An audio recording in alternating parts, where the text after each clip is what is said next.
Hello students, I am Suman from Sangeet Kari Vidya Mandir Fazilka. We are studying physical features of India, lesson 2 of class 9th.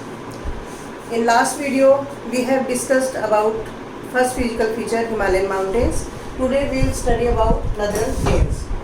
It is second physical feature of India. सबसे पहले नदरन planes situated कहाँ पे हैं? आपने last video में देखा था कि ये हिमालयन माउंटेन्स है। हिमालयन माउंटेन्स के साउथ में ये जो एरिया है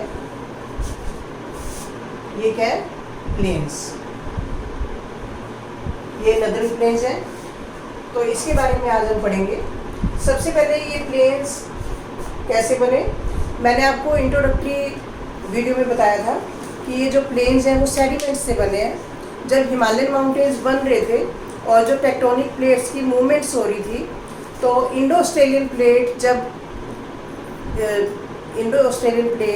जब मूव की तो टिफिन ओशन के जो सेडिमेंट्स थे उसके कारण से हिमालयन माउंटेन्स बने। और हिमालयन माउंटेन्स से जो रिवर्स ओरिजिनेट हुई उन रिवर्स के सेडिमेंट्स यानी कि रिवर जो अपने साथ मटेरियल लेके आती हैं उनके डिपोजिशन से जो ये प्लेन्स बने। ठीक है, तो ये क्योंकि इंडिया के नॉर्थ में इसलिए इनको हम नदरन प्लेन्स बोलते हैं। तो सबसे पहले हम इस वीडियो में इसकी नदरन प्लेन्स की इंट्रोडक्शन पढ़ेंगे कि इस प्लेन की क्या क्या कैरेक्टरिस्टिक्स हैं। तो सबसे पहले तो आपको ये क्लियर है कि जो नदरन प्लेन्स हैं वो हिमालयन माउंटेन्स के साउथ में लोकेटेड है। ठीक है, और ये किससे बने हैं? रिवर्स के सेडिमेंट्स से।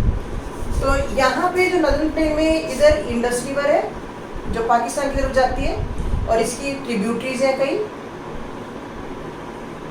ट्रिब्यूटरीज मतलब स्मॉल रिवर, जैसे मान लो ये एक मेन रिवर है, इसमें छोटी छोटी रिवर जाके मिल जाती हैं और उसके पानी को इंक्रीज करती है। इसको हम क्या बोलते हैं? ट्रिब्यूटरीज।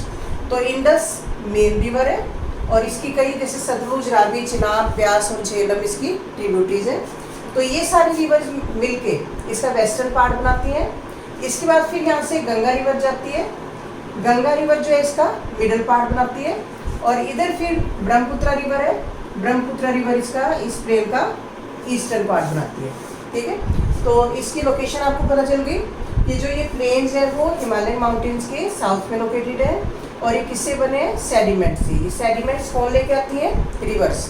जो तीन बड़ी बड़ी रिवर्स हैं, इंडस रिवर, गंगा रिवर और ब्रह्मपुत्र रिवर, और उनकी ट्रिब्यूटरीज यानी कि जो स्मॉल रिवर्स हैं वो जो अपने साथ सेडिमेंट्स लेके आती हैं उनका डिपोजिशन इस नदरन प्लेन में होता रहता है, जिसके कारण से ये नदरन प्लेन जो है वो बहुत ही फर्टाइल है और ये लेवल्ड है।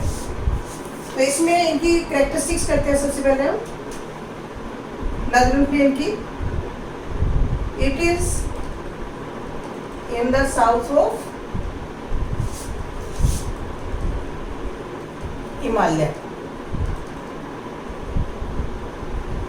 ठीक है, सबसे पहले तो हिमालय माउंटेन के साउथ में है ये प्लेन्स। फिर it is made from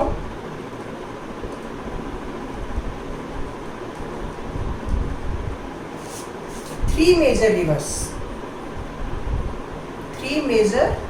reverse, Indus, Ganga and Brahmaputra.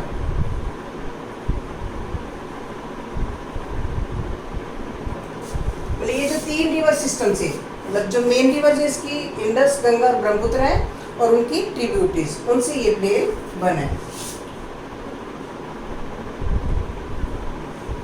It is formed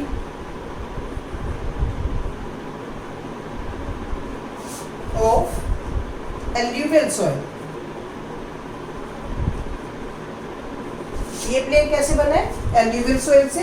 alluvial soil कौन सी होती है? जो पानी अपने साथ बहा के लेके आती है, तो उसी सॉइल से ये जो प्लेन है वो बना है। नेक्स्ट क्या है?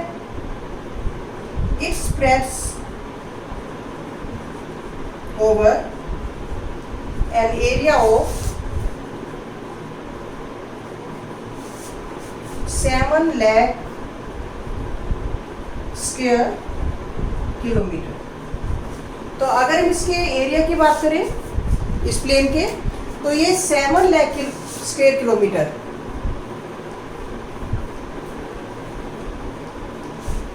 मतलब इसका जो एरिया है, ये माउंटेन्स है, इसके साउथ में ये जो स्प्रेड है, मतलब ये जो है 7 लाख स्क्वायर किलोमीटर एरिया में ये फैले हुए हैं। मतलब इसके ये कितना एरिया कवर करते हैं? 7 lakh square kilometre. Its length is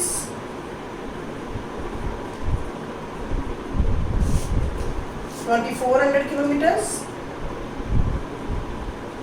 and breadth is 240 to 320 kilometre. मतलब इसकी जो लेंथ है यहाँ से लेके इंडस रिवर से लेके ब्रह्मपुत्र रिवर तक, इसकी जो लेंथ है वो कितनी है? 2400 किलोमीटर्स। और इसकी जो विड्थ है, चौड़ाई है, वो कहीं पे तो ये 240 किलोमीटर्स है और कहीं पे 320, मतलब कहीं पे तो ये ज़्यादा चौड़े हैं प्लेस और कहीं पे ये नैरो होते जाते हैं। तो इनकी जो चौड़ाई है, विड्थ है, वो कितनी है? 240 किलोमीटर्स टू 320 किलोमीटर्स।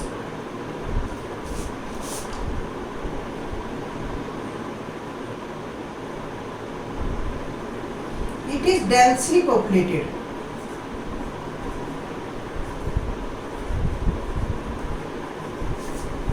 and very fertile। ये जो प्लेस है वो बहुत ही डेंसली पॉपुलेटेड है। डेंसली पॉपुलेटेड मतलब यहाँ पे बहुत ज़्यादा पॉपुलेशन रहती है। वर्ल्ड के थिकली पॉपुलेटेड एरियाज में से ये एरिया जो नदर्न प्लेन्स है उनमें से ये एक है। और ये डेंसली पॉपुलेटेड क्यों है? क्योंकि यहाँ पे बहुत ही फर्टाइल सॉइल है और वाटर की अवेलेबिलिटी भी अच्छी है, तो जिसके कारण से यहाँ पे एग्रीकल्चर का काम बहुत अच्छे तरीके से किया जा सकता है। इसलिए यहाँ पे जो लोग हैं वो इजीली सर्वाइव कर सकते हैं, इसलिए यहाँ पे जो पॉपुलेशन है वो ज़्यादा है। यानी कि यहाँ पे एक तो प्लेन एरिया है तो सर्वाइवल आसान है, इसके बाद यहाँ फर्टाइल सॉइल है, एग्रीकल्चर आराम से कर सकते हैं, वाटर की अवेलेबिलिटी, इरिगेशन फैसिलिटीज अवेलेबल है। तो जिसके कारण से यहाँ पे जो पॉपुलेशन है उसको लाइफ के लिए ज़्यादा स्ट्रगल नहीं करना पड़ता, इसलिए यहाँ पे ज़्यादा लोग रहते हैं।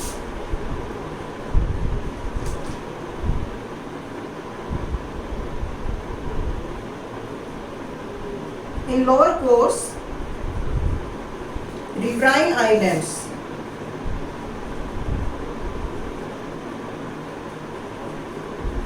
Are found.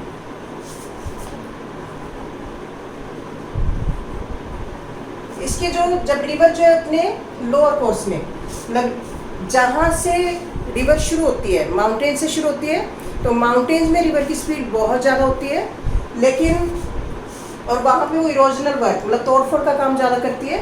लेकिन जैसे ही वो प्लेन एरिया में, जैसे ये माउंटेन है यहाँ पे इसकी स्पीड ज़्यादा होगी, और जब ये प्लेन एरिया में जाएगी तो यहाँ पे इसकी स्पीड कम हो जाएगी, और आगे जाएगी तो स्लोप कम होने के कारण इसकी स्पीड और कम हो जाएगी। तो अपने साथ लाए हुए सेडिमेंट्स को ये डिपॉजिट करना शुरू कर देती है। डिपोजिशन के कारण वहाँ पे कई बार जो रिवर के बीच में एक आइलैंड बन जाता है सेडिमेंट्स का, तो उसको क्या बोलते हैं? Riverine island. तो जो रिवर्स है यहाँ पे इस प्लेन में लोअर कोर्स में, यानी कि जब वो ओशन में मिलने वाली होती है, उसे जो है ओशन के पास वाला जो इसका कोर्स होता है उसमें ये जो है आइलैंड बनाती है सेडिमेंट्स के डिपोजिशन से, उसको हम क्या बोलते हैं? Riverine islands. तो ये जो नदर्न प्लेन है ये भी इसका फीचर है कि इसके बीच में मतलब जो है इस प्लेन में रिवराइन आइलैंड्स मिलते हैं। रिवराइन आइलैंड आपको क्लियर है कि रिवर जब रिवर फ्लो कर रही होती है तो उसके सेडिमेंट जब डिपोजिट होना शुरू हो जाते हैं, उसके डिपोजिशन से जो आइलैंड बनते हैं उसको रिवराइन आइलैंड बोलते हैं। और ये जो प्लेन है दोआब के लिए, दोआब मतलब 2 रिवर्स के बीच का एरिया, उसको दोआब बोलते हैं, दोआब के लिए फेमस है, ठीक है।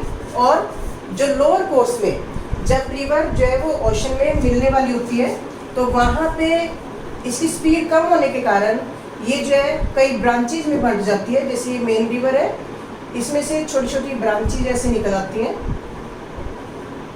जिसको क्या बोलते हैं, डिस्ट्रीब्यूटरीज। ठीक है, डिस्ट्रीब्यूटरीज और ट्रिब्यूटरीज में क्या डिफरेंस है? जैसे अगर मेन रिवर में जो स्मॉल रिवर्स हैं अगर मिल रही होती हैं, उसके पानी को इंक्रीज करती हैं। जैसे गंगा की ट्रिब्यूटरी कौन सी है? यमुना है, घाघरा है, गंडक है, कोसी है। ऐसे ही इंडस रिवर की ट्रिब्यूटरी कौन सी है? सतलुज है, क्योंकि वो उसमें आके मिल रही है, उसको ट्रिब्यूट कर रही है पानी, उसके पानी को इंक्रीज कर रही है, तो उसको हम क्या बोलेंगे? ट्रिब्यूटरी। लेकिन जब ओशन में मिलने से पहले रिवर की स्पीड इतनी कम हो जाती है कि वो अपने साथ लाए हुए सेडिमेंट्स को डिपॉजिट करना शुरू कर देती है, और उसमें से छोटी छोटी रिवर्स सेपरेट होना शुरू होते हैं उसमें से, तो जिसके कारण से वो जो है उसके पानी को डिक्रीज करना शुरू कर देती है। इन जो सेपरेट होती हैं स्मॉल रिवर्स, उसको क्या बोलते हैं? डिस्ट्रीब्यूटरी। तो जो नदरन प्लेन्स हैं, नदरन प्लेन के जो लोअर कोर्स में जब ओशन में मिलने वाले होते हैं रिवर, तो वहाँ पे क्या बनाती है ये? डिस्ट्रीब्यूटरीज। तो ये भी इस प्लेन की कैरेक्टरिस्टिक है कि इसमें रिवराइन आइलैंड मिलते हैं, द्वार मिलते हैं, और डेल्टा एरिया या डिस्ट्रीब्यूटरीज मिलती हैं। तो ये इसकी कैरेक्टरिस्टिक्स हैं नदरन प्लेन की। ठीक है, तो इसमें हमने क्या पढ़ा नदरन प्लेन्स की इंट्रोडक्टरी पार्ट में, कि जो ये प्लेन्स हैं वो बहुत फर्टाइल है। आपको क्वेश्चन ऐसे आ सकता है कि what are the main characteristics of northern plain. तो आगे की जो वीडियो में हम ये पढ़ेंगे कि नदरन प्लेन को हम कैसे डिवाइड कर सकते हैं। अभी तो हमने इसकी इंट्रोडक्शन पढ़ी है कि जो नदरन प्लेन्स है वो बने कैसे हैं, कहाँ पे लोकेटेड है, और ये बहुत फर्टाइल है क्यों है, और ये थिकली पॉपुलेटेड क्यों है, और इसमें कौन कौन से जो मेन फीचर्स हैं ये हमने पढ़ा। और नेक्स्ट वीडियो में हम इसकी डिवीज़न पढ़ेंगे कि जो नदरन प्लेन्स हैं इसको हम कैसे डिवाइड कर सकते हैं। जैसे हमने पढ़ा है कि 3 मेन रिवर इसको बनाती हैं।